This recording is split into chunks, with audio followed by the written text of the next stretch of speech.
صبح آئی، اللہ اکبر، جیسے صبح طلوع ہوئی تو آج کی صبح کچھ الگ تھی، کچھ انفرادی تھی۔ میرے مولا نے فرمایا فجر کی اذان میرا علی اکبر دے گا۔ ہائے ہائے ہائے، ہم شبیہ پیمبر تھے تو ہم سوتے پیمبر بھی نظر آتے تھے۔ ہم سوتے پیمبر مطلب اللہ اکبر رسول اللہ کی طرح کی تصویر تھے تو آواز میں بھی کچھ مشابہت تھی۔ اللہ اللہ، 18 سال کے کڑیل شہزادے میرے مرشد سرکار امام علی اکبر نے اذان پڑھی۔ اذان پڑھنے کے بعد نوجوانان جنت کے سردار امام حسین نے نماز پڑھائی۔ اللہ اکبر، کیا لطف آیا ہوگا جس کا مؤذن اتنا پاورفل ہو اور جس کا امام اتنا پاورفل ہو، اس فجر کی نماز کو کیا نام دیا جائے؟ اقبال نے اسی لیے تو کہا تھا الفاظ و معانی میں تفاوت نہیں لیکن، الفاظ و معانی میں تفاوت نہیں لیکن ملا کی اذان اور مجاہد کی اذان اور۔ یہ کس مجاہد کی اذان ہے؟ اللہ اکبر، 18 سال کے کڑیل، اس کے بعد صبح ہوتی ہے اور دونوں طرف کے لشکر ترتیب پاتے ہیں۔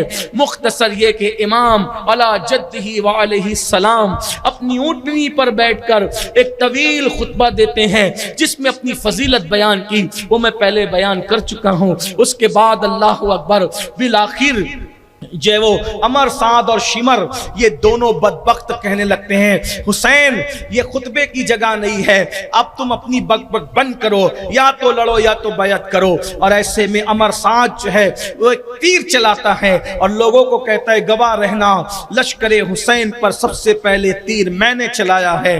ہائے ہائے، نصیبہ تو دیکھیں باپ کا مرتبہ یہ کہ رسول اللہ پہ آنے والا تیر اپنے سینے پہ سعد ابن ابی وقاص لے رہے ہیں اور بیٹے کی حالت کیا، آل رسول پر پہلا تیر وہ چلا رہا ہے۔ اور پھر اس کے بعد جنگ شروع ہوتی ہے۔ اس دور میں جنگ کا طریقہ یہ تھا کہ ابتدا میں ایک ایک لڑا کرتے تھے، بدر میں بھی ایسے ہوا، احد میں بھی ایسے ہوا، ایک طریقہ تھا اس دور کا۔ اور اس کے بعد سب سے پہلے میدان جنگ کے اندر حضرت عبداللہ ابن عمیر کلبی پہنچے اور یسار اور سالم یہ غلام تھے ابن زیاد کے، یہ دونوں میدان میں آئے، آپ نے دونوں کو اڑایا اور اس کے بعد بڑی بہت جنگ کی۔ عبداللہ ابن عمیر کلبی نے وہ شہید ہو گئے۔ ان کی شہادت کے بعد حضرت مسلم ابن اوسجہ کی شہادت ہوئی، ان کی شہادت کے بعد حضرت زہیر کی شہادت ہوئی، ان کی شہادت کے بعد اسی طرح شہادتیں ہوتی رہی اور سارے آوان و انصار کی شہادت ہوئی۔ ان شہادتوں کے درمیان